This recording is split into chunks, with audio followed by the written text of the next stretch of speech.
Yo, what's up, everybody? Thank you for tuning in for our second indie comic interview of the day. Yes, you heard that right. 2 interviews, 1 Cody. We are here with our good friend, Dan Membiela. Did I do it? I messed it up. Membiela. So very, very close. It was the bumblebee. Before I talk, he's like a bumblebee. So I was like, Membiela, bumblebee? He's like, no. Well, now that we got that off and out of the way, let's go ahead and get down to business. Dan, how are you? Fresh out of work. Really appreciate you stopping by and just breaking down, the ins and outs of everything that you've been involved with.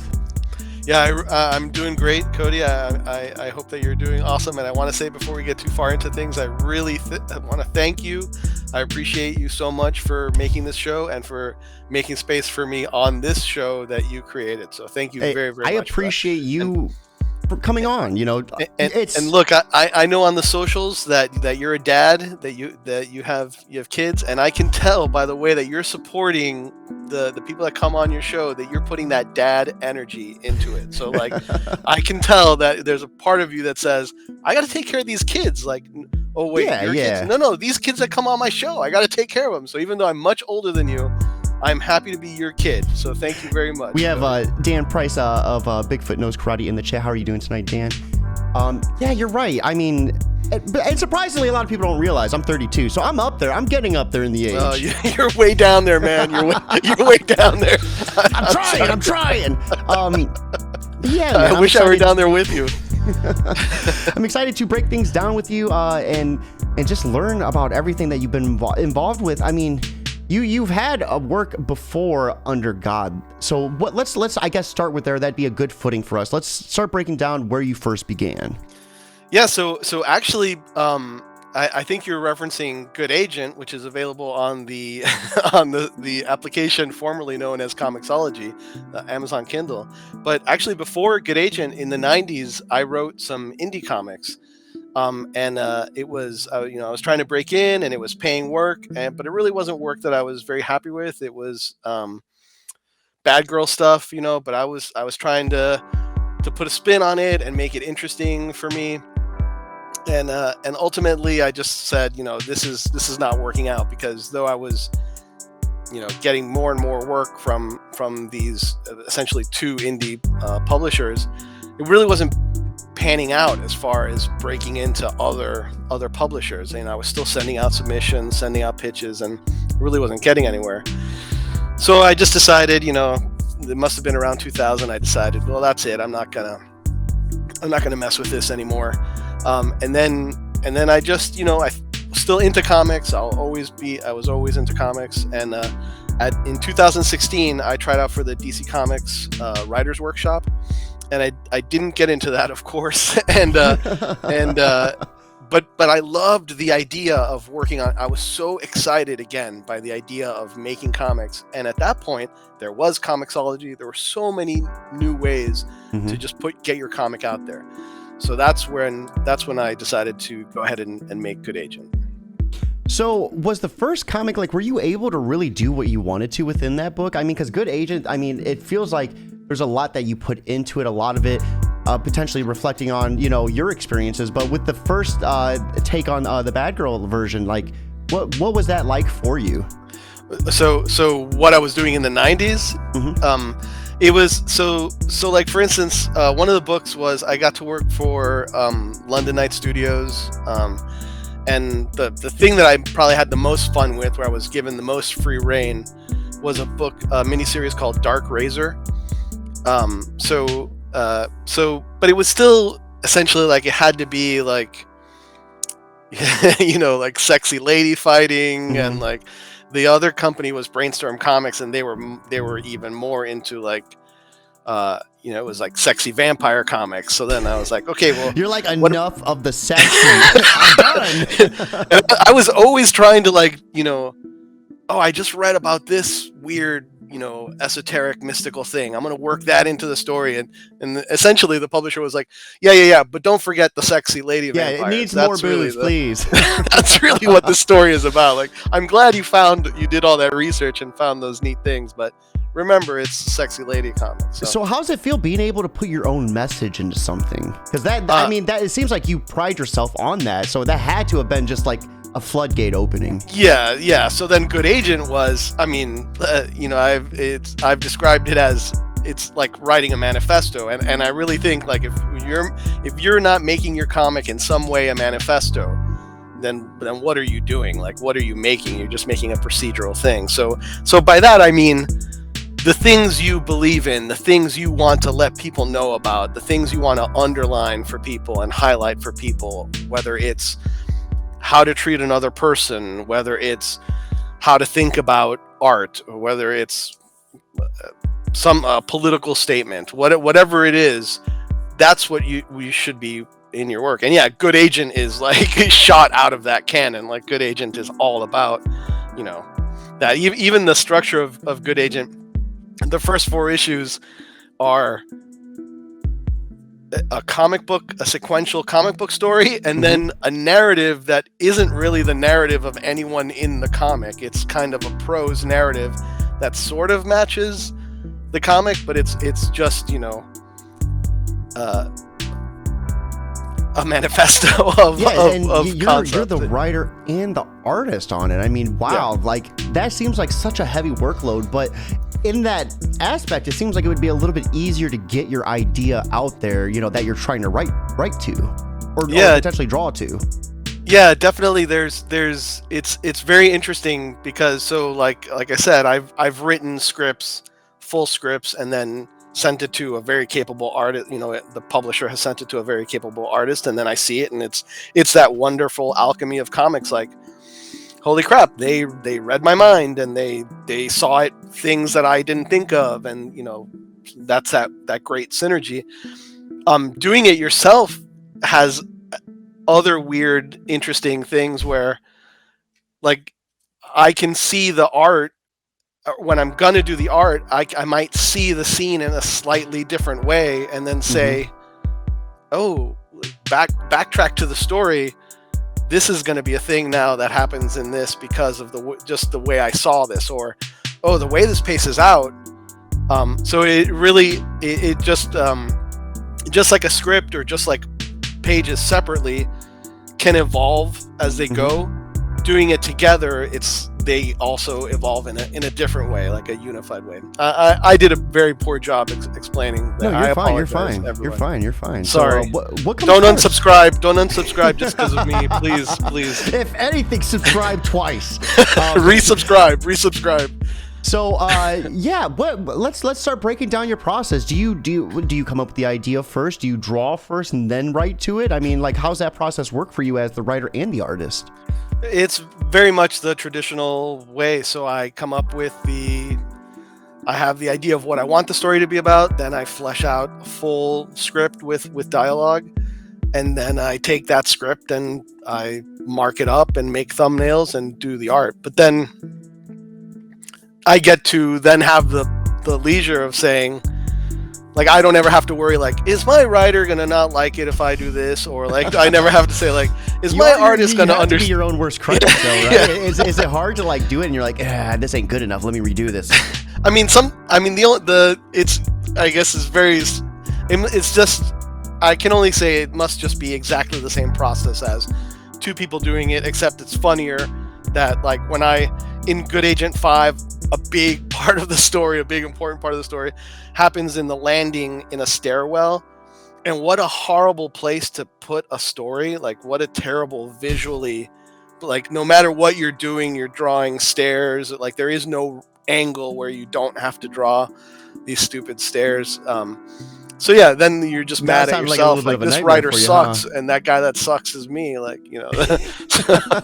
That sounded like a little bit of a nightmare, though. Did you have to use, like, a lot of rulers? Like, what goes into drawing stairs? Like, I seen a little bit of, like, the method, like, with drawing cars, like how like you use, like, the line method. Is that something similar for stairs? No. The cheat that I did was I kept, like, I established it kind of frontally. So, like, there's the up and down, and then every other panel was like, see, there's a little corner of the stair going down, there's a little corner of the steps going up. Like, so it was We're just smarter, always not harder. I like it. But I mean, it's still, I would have preferred it if it were like a garage where I could just draw like beams across the top. Like, you get it? They're still in the garage. Like, instead it was like, damn it, I gotta draw these railings. I gotta draw something that keeps reminding people that they're in the stairs. I was able to read issue 7, so I jumped in kind of late into the series. Not a problem. I really enjoyed it. I hope I did it some justice. I am trying to, like, with what I do, I try to branch out something new every time. So I'm trying to do these things where I read it and I just, because you only get 140 words on Twitter.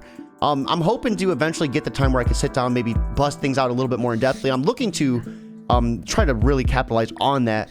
But with issue 7, I kind of got the feeling that you tell that he died and came back again to be the champion of justice.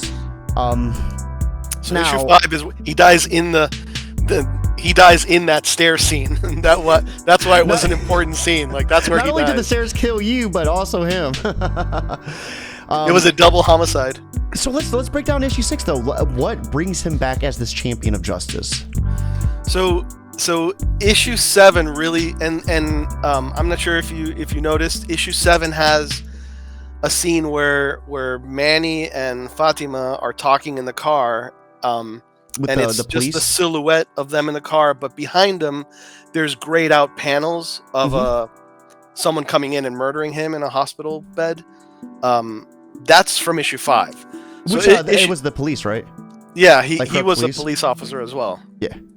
And then his compatriots murder him. So I thought that was actually like a really in-depth way to do that panel, sort of like a back vision, like a flashback, without making it super prominent. I really enjoy that. Did you get inspiration from like anywhere to do that? Like, how did you come up with that scene?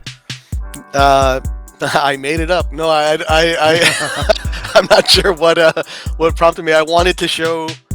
I didn't want to redraw those scenes, but I wanted to really show all the panels. So, those are just the ripped panels from issue 5, but then brought down into a light gray, so that there's 2 pages on that one page. There's the one page of him talking to Fatima, and then there's the other page of him being murdered. So are you doing this like the traditional way, like pen and paper? All right. Yeah. When I hit Control N, it means taping a new piece of paper to a board. So what's keeping you from like going digital? Like, do you just prefer the traditional method?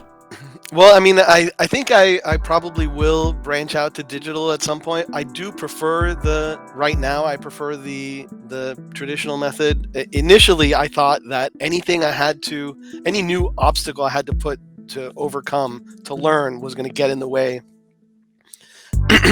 of making Good Agent 1. So that's why I did it analog, but I actually just prefer drawing on paper. I've done digital things, but I find it's harder for me to coax out the drawing digitally. I don't know why that is. If I just start doodling with pencil with the graphite, things come together. So what's that process like for our audio listeners and video viewers? How do you get this to go to online and PDFs? Like, is there some sort of scanner involved, or like? Oh, yeah. So definitely it's 11 by 17 Bristol, then it's the pencils, then it's the inks, then it's trip to scan it, then it's in Photoshop, then I can add the tones, I can add other effects, I can darken the ink so that it's all like a uniform black on the page. What do you have to use, some sort of special scanner? Because I remember back in the day, back when they used to let you just make websites all over, and like I would draw like little like DBZ characters and put it on like a free website hosting site, and you could just upload it. But I would notice that if you didn't have like a crystal clear like spot, you would pick that up, like any sort of dust, any sort of like dander or pet fur or anything. Like, so like what, like, do you have to use something special, or do you have to do like a special like cleaning method before you do it? I mean, I'm just using it. I think it's, you just want to scan it at a certain resolution, and I think the base minimum for print scanning is a 300 DPI. So I scan it at a higher I mean, I and everyone probably who's scanning their work is scanning it at a higher DPI than that, so that then you have room to bring it down to the 300 that you want. No, I gotcha. Yeah. So, and that involves, I don't have an 11 by 17, a regular scanner that you pick up, at Walmart or whatever is going to be an 8.5 by 11 bed for scanning. So every issue of Good Agent and Under God will be a trip to Kinko's to go to go use the big scanner there. So I always love hearing just how you guys have to do it. Reading this, I would have never imagined that you did that. To me, I'm like, okay, well, maybe he did this on a pad, or maybe he did it on pen. So I love hearing how you break it down and just hearing how you go about doing it. So issue 6, we see him get killed, or that's issue 5. Issue 5, we see him get killed. Issue 6 is actually an interlude, just a one-shot episodic adventure where a villain from issues 1 through 4 is tracked down by a vigilante who wants to execute him for being a villain, and Good Agent is now has to confront the vigilante and say, well, no, I mean, you're not going to just execute this person. So what is his driving force then to be the champion of justice? Because he was double crossed. But I mean, what is I guess his big purpose? How did he come back? Because I want to bleed into issue 7 so I can actually start breaking it down, since I had a chance to read that. So, the little tagline, which it first appears in issue 7, that first page has that little tagline at the top. Like it says, he is an unrelenting obstacle to injustice. So that is his motivation, and it's because he's on a second life. He knows that he died. That person is dead, which is part of the conflict in issue 7, is that they need to go get information from the person who used to be his partner on the police force. And so is that part of his family then that we see at the very end? Yeah. Yeah, I mean that's another police officer from issue 5 who was his close friend. Okay. So that would be horrible. Getting backstabbed by one of your best friends? Oh no, but that's not the guy that killed him. Oh. No. Okay. No. The guy that kills him, I mean issue 7's been out for months and months.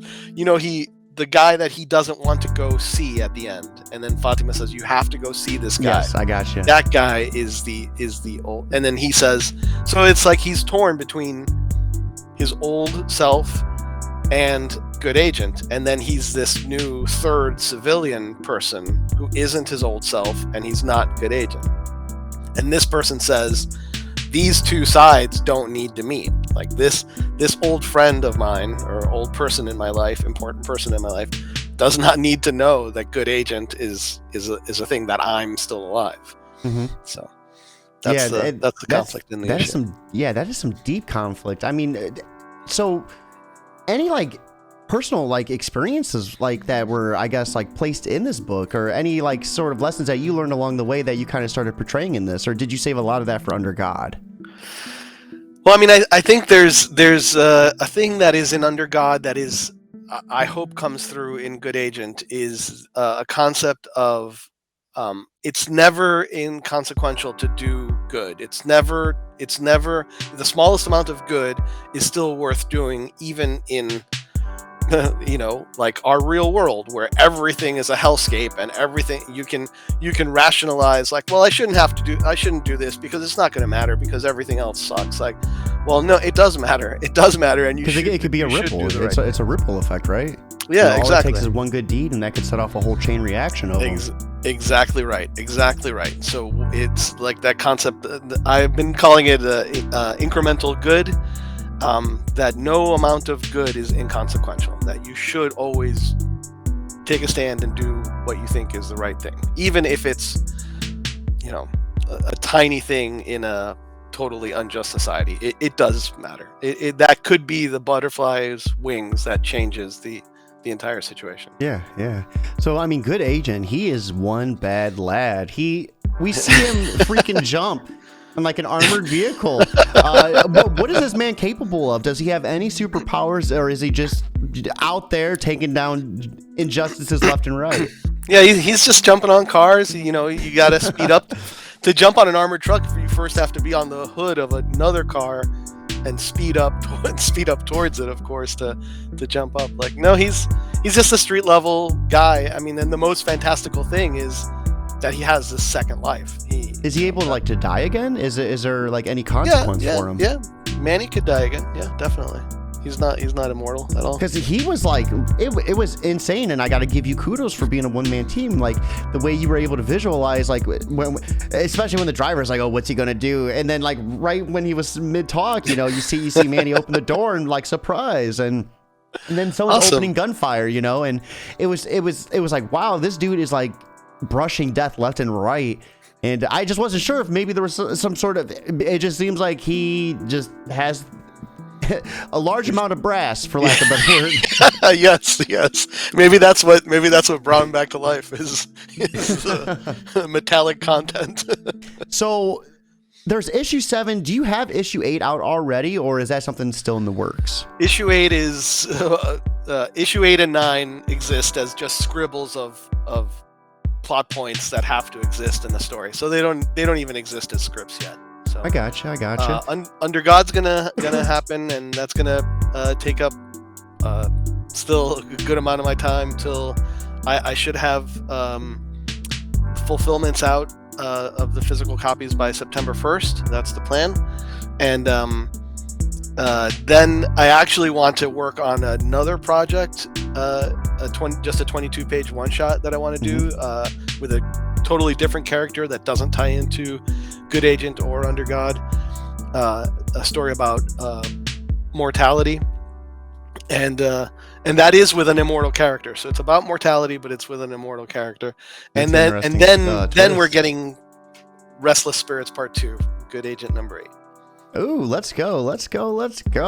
So, I mean, what a perfect transition. I do want to start diving in to the platform that you're using, because there are a couple of creators that I know that don't really know too much about it. But first and foremost, let's talk about that transition into Under God and kind of what it's about. Let's start kind of breaking down that wall, because it's surprisingly America's surrounded by one, right? Yes. It's it is a near future world where the dials have just been turned slightly, and with great results. With large results that it's a very different world than what we're used to. So Under God is about what happens when your beliefs and your values are in conflict. Under God is about the weaponization of religion. Under God is about the end goals of conservative talking points multiple times I've tweeted that can reality please keep it together long enough for my fictional story to come out, because there are elected officials saying ridiculous things that sound just like Under God. So again, like I said, it is about that no amount of good is inconsequential. So even in the face of seemingly insurmountable odds, good is still the correct choice. I really like how you started off with weaponized religion. I feel like that's something that we've just experienced throughout the years. I feel like those roots have been driven as far as when the Lutheran religion was first formed. They would use those religions kind of to gather up their forces, and then a lot of evil and malicious kings and everything would use that you will burn in hell if you don't do my evil bidding and stuff. Like King James, for one, he rewrote the entire Bible, and that dude was just vicious. He was ruthless, why would you want that dude rewriting the Bible? Yeah, and I mean, it really the human animal craves religion, and is also the thing that immediately gets in the way of religion. The messenger is always in the way of the message. So that's a good point. That's good. Yeah, all human societies historically have needed a religion. So it's a thing that is integral to us as beings, as creatures. But yeah, if you want to mess something up, you just need to put people in it. You could come up with the best system, and if you just put people in it, don't worry, they'll screw it up. They'll mess it up for you. See, the biggest thing is religion offers that sense of security, that comfort, and that's when it can be manipulated and used in just the most cruelest ways. That's how you're able to control the masses and everything. And how is it? How do we see it weaponized in Under God? How do we start seeing the different extremes start to happen? So in Under God, we do see a world where the big beautiful America, good news America, we get our big beautiful walls, and they're big apartheid walls, not crummy little slat walls. They're huge, big apartheid walls, and we don't have to worry anymore about red states and blue states. It's either inside the wall or outside of the wall.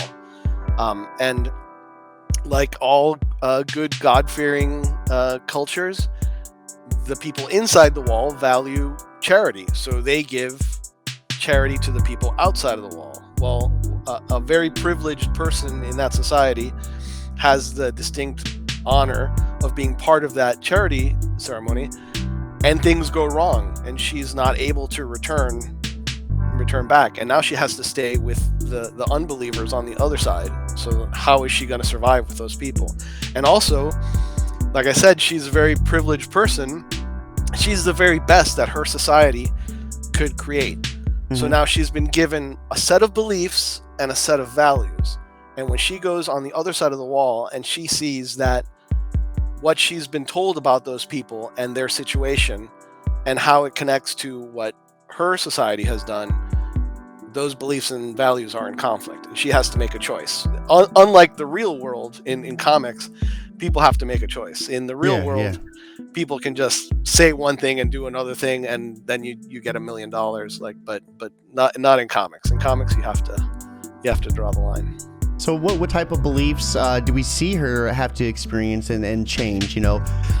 Change could be a very difficult process for a lot of people. So I am really interested in hearing, just how that change affected this character.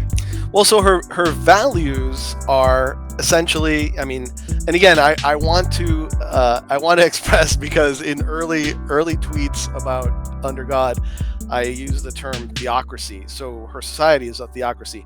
Under in post, if you can have this scroll across in big letters, Under God is not a treatise on theocracy, because I think that sounds really boring to people, and they're gonna tune out. And I'm sorry that they unsubscribed as soon as I said that on theocracy. So Under God is not a treatise on theocracy. Under God is not a essay on religion or Under God is told from a small, intimate, personal perspective in that setting. So to me, it seems almost like a love letter to what if what we were going through a couple years ago came true and just went full send. Right. The build a wall, and if you don't like it, stay out aspect just personified. Literally, that's the dial that gets turned, and we see. Where would that lead us? Where could that possibly lead us? So she's been given, without going into, the story does not again beat you over the head with religious concepts, although there is religion is present in the story. She's been given sound Christian values, and she's also been given this belief system that the people on the other side of the wall are degenerate people who were ruining the country. So now she meets those degenerate people and sees different things about them, and now she has to reconcile those values. So we were talking earlier, and and like I said earlier, if this is something you're not if you're not comfortable with, by all means, but is this kind of maybe a reflection on your childhood or your experiences growing up? You did make a mention that you were Cuban American, and that you're way older than me, so there's some chance that you experienced a lot of hate as a result of that, or maybe some trouble here and there. Well, I mean, there definitely is my upbringing influences this. I will say that I am a Cuban American. I'm a first generation Cuban. My parents came to the U.S. in the '60s, and also I am a white man, so I get all the benefits of white privilege, of the injustices from historical injustices that continue to benefit white people to this day. So I don't want to come across as saying, yes, injustices against me have formed See, under God. So I want to be clear about that. But I was brought up Catholic. I still I consider myself to be Catholic. I see other Catholics and what they do with their beliefs and their values, and I wonder how we can both be the same thing. Mm-hmm. So that isn't it crazy? That informs it. Yeah, that informs the story much more. See, I was asking because I was just trying to guesstimate, and with everything that was happening, in that time frame, I just wasn't sure if maybe that was something that was directed towards you, and you kind of just had an experience with that. We have Lori Calcaterra in the chat, writer of Path of the Pale Rider. How are you doing today, Lori? We appreciate you stopping in. So yeah, man, there's just so much to break down with this Under God. Do you want to go ahead and start looking at the pre-launch page? When are you looking at going live with the campaign? So the campaign goes live May 10, and it's from May 10th to June 10th. And right now you can go to the pre-launch page at zoop.gg/c/undergod. Or if you just go to Zoop, www.zoop.gg, you can just hit explore and go to Under God. So that's the cover. What's it like working with Zoop? Let's go ahead. I know I wanted to kind of touch base on that. Compared to Kickstarter, Indiegogo, what was your main drive going with these guys, and how's it been? Like, what's it like? So it's been excellent. They're excellent to work with, and we were in a Twitter space, and we were talking about it not too long ago, and I described it as working with Zoop now is they're gonna blow up for sure. They're gonna only get more and more popular and get more and more traffic because they're doing an excellent job, I think. And it's kind of like going to that diner that you know about that has awesome food before Guy Fieri gets there and puts it on his show, and then everyone is there and you can't get it. You have to wait longer to get a table. So right now Guy Fieri still has not gone to Zoop, so now's the time to reach out to Zoop, and you can email them hello@wearezoop. Is there is that no at wearezoop is their Twitter @wearezoop. I think it's like hello. It's something similar to that. Yeah, but yeah, their email is also something like hello@wearezoop. Because I remember when I asked them for an interview, they said that to me, and I read it. I was like, "Are they saying hello? Like, what's going on here?" But actually, if you go to zoop.gg, right there it says, submit your project, and that has that same email address. So we have Lori in the chat saying she's never heard of Zoop either. So I heard they're very centered on the creators. So I guess what type of experience have you had setting up the pre-launch and working with them? What are you expecting? Like, what are your expectations of your campaign running on this versus running on something that had Guy Fieri on it?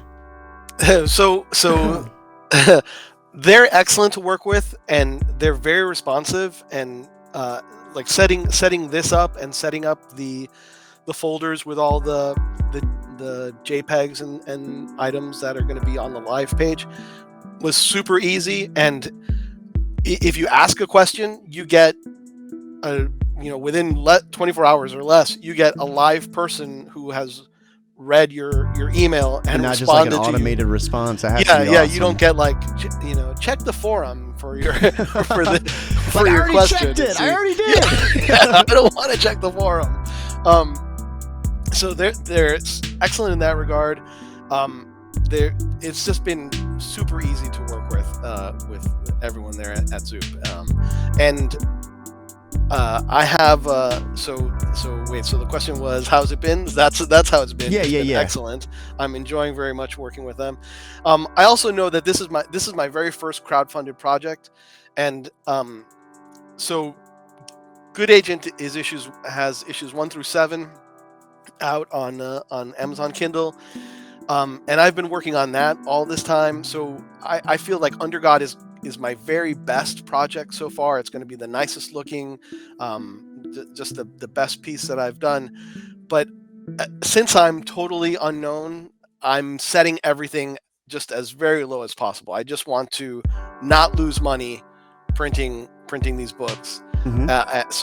So I hope that everyone sees the immense value they're getting in Under God. They're getting, years of me honing my craft at, dollar store prices. So like you're getting that top shelf, media, whatever shelf I'm providing, but you're getting it at bottom shelf prices.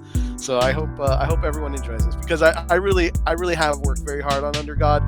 I've been working in the kitchen there, making something really nice for you, and I really hope that you enjoy it. I hope that people see it, people respond to it, and that they enjoy it. And for anyone that is interested, here is the link for it to check it out. You can sign up to be notified. Do you want to go ahead and maybe scroll through the what you have? Oh wait, this is my apologies on that. So this is just to go right here to get notified. Yeah. And it just basically tells you a little bit about what it is. A young woman's mission of mercy turns deadly as she learns her role in the oppression of those she meant to aid. And like he was breaking down earlier, but this will also appeal to fans of social science fiction like Stephen King's The Long Walk, which was awesome. I love that book. Miller Gibbons' Martha Washington series, or more Lloyd's V for Vendetta. I've never had a chance to read V for Vendetta, but I had a chance to consume, obviously the movie. So I really like those takes on it. Are we going to see like a pretty big insane twist? Because I know Good Agent had some pretty awesome like action sequences to it. So what are we going to expect in terms of action within this? There's definitely action. There's definitely twists. There was, so along the way, as I was drawing the pages, I would always post, just a photo on a phone photo of the page, the finished page, and I would tag it. That's Under God. There's one page that no one has seen, and it's one of the twists, but there's a twist. There's a third act clock, and then like I was telling my buddy, there's a fourth act oven timer also. but right in the middle of the book, the Soylent Green is people. That happens right in the middle of the book. So that's the page that no one has seen so far. So I hope when people see it, they're like, oh crap. I thought that it was that, but wow, it really is that. So it really is people. So let me ask you this one question. If you could portray any sort of message with Under God, what sort of takeaway are you hoping readers get when they read this? Because it seems like it's very inspired. There's a lot going into it. What are you hoping the takeaway is? So it's exactly the takeaway from Good Agent. In the first story arc in Good Agent, when Good Agent is just about to completely undo the villain, the villain rhetorically asks Good Agent, "What are you?" And Good Agent replies, "I am the wings of a butterfly." So that's what I want people to take away. You can be the wings of the butterfly that changes the world. That's good. That is good, man. Wow. So what I feel like we've done a pretty good job digging in as deep as we can without spoiling too much. Is there anything else you'd like to talk about with Under God, or the Zoop campaign, or just anything in regards to what you're doing currently? Well, as far as the story beats go, that's really much. That's we did cover it. It's a piece of social science fiction, and it's so instead of saying it's unknown quantity, unknown creator, and it's only going to be a small print run. Instead, it's an artisanal small batch comic that I'm making. I'm making it just for you. Mm-hmm. So I really, really hope that you see the value in that, and make sure that you reserve your copy starting May 10th at zoop.gg/c/undergod. And then how much is a copy of this going to run? A copy, a digital copy is $5, and a print copy is, I believe it's $8. And then Oh, go ahead. For the first 48 hours, there's a signed with head sketch print copy that is $12. Let's go. That's and then so the awesome. back cover, I was tweeting about this, the back cover, and there'll be a little sample of it in the live page. The back cover is going to be almost all black. So that means that I'll be able to do negative head sketches. So white. Yeah, that's cool. Little head sketch. So. We have a Lori over on Facebook saying the butterfly effect. Yeah, we were kind of talking about that earlier too, how just one act of kindness has that ripple effect where it could just continue and continue and continue. And it's such a good message. I mean, I feel like that's something that the world could really use a heavy dosage of. And we see it all the time in the real world where people just say, well, I mean, this other thing is so bad. My bad is nothing compared to that. So what's the point? And it's like, no, your bad adds to it. Like, yeah, exactly. You are the problem. There is a reason to do it. It does have value. It does have value. And a lot of times in the comic book world, it's a little easier to emphasize, but hopefully some of that can carry over to the real world. No, absolutely. So I think we've came to one of my favorite parts of the episode, and I'm really excited to ask you this question too. For any person out there that's just kind of struggling to get going and get their project just going and just started, what type of advice would you give them? It seems like, as an artist, writer, you have a lot on your shoulders. So it seems like you probably have to do a lot of pushing through in some cases, when the going gets tough. So I am so happy that you asked me this question, because this is a question that I've heard on shows before. And I guess it didn't fall exactly at this right moment like it fell right here. So all of my interviews, I've had this little quote written down just for this answer. So I'm ready. Let's go, dude. Quick draw. So this is a quote by the great Jesse Ham, who sadly passed away in 2021. And I didn't know him, but I only know him as a Twitter personality. He was a comic book artist, a cartoonist, an amazing talent. And again, I only know him through Twitter, but he just seemed like the kind of person who was like a teacher archetype, where he was not only great at his craft, he was incredible at relaying the craft, how to do the thing that he was doing. Mm-hmm. And he tweeted one time, "Somewhere out there are people who need to hear a story you're uniquely able to tell. Art by others, even better art, won't do. Only yours." Let's go, dude. So that's it. Make your comic. Make your comic. And the thing is, it's so hard to be someone that can do that and teach you along the way. It's hard. You're almost like, that's when you're at the professional level of what you're doing, when you're able to accomplish that successfully. I feel, at least. Yeah. I mean, it's amazing to find, and that's really we're talking about Twitter. Have you heard about Twitter recently? What's going on Twitter? So that's the beautiful part of Twitter, is there are so many incredibly talented people who are just willing to, and in the indie comics community, people who have completed campaigns, or they've done whatever with their books, and instead of saying like, well, now I've got this treasure locked up and only I know how to do this, immediately they're like, who wants to know how to do this? Who wants to Who wants to see this? That's been one of my favorite things. Especially Great. like with what I do, there's a couple people like, hey, how are you able to do this? Or I don't believe in gatekeeping, because the idea is, if you grow, we can grow together. Yeah. Because you have a way different take on things than I do. So the people you draw together and the people I draw together, they're going to combine. They're going to collide with one another, because we're like-minded individuals. It's the rising tide that lifts all ships. Absolutely. So, hey guys, with that being said, I think this is the perfect time to wrap things up. This is the last interview of the night. I am taking off Thursday. I know, I am so sorry, but 34 interviews in basically 2 months. I gotta take a little bit of a breather here, But I definitely appreciate it. Stay tuned. We're gonna be going live on Twitch tonight, and we're gonna be building a Gundam kit. I'm very excited about that. That's kind of my nice little getaway, my nice little break from reality. We didn't talk about Star Blazers. All right, next, can I come on again and talk about Star Blazers? Oh, dude, we totally forgot. Yes. We talked about this stupid Under God for a whole hour. We didn't even talk about Star Blazers. I mean, we can keep going if you want. We can No, hold it back. I don't want to tie you up. I appreciate all right. it. But Let's next time. let's set a date. I'll get you the calendar. We'll get you booked as soon as we can. Okay, awesome.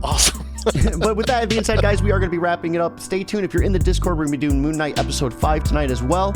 But with that being said, have a fantastic Wednesday. But most importantly, guys, keep it geekly.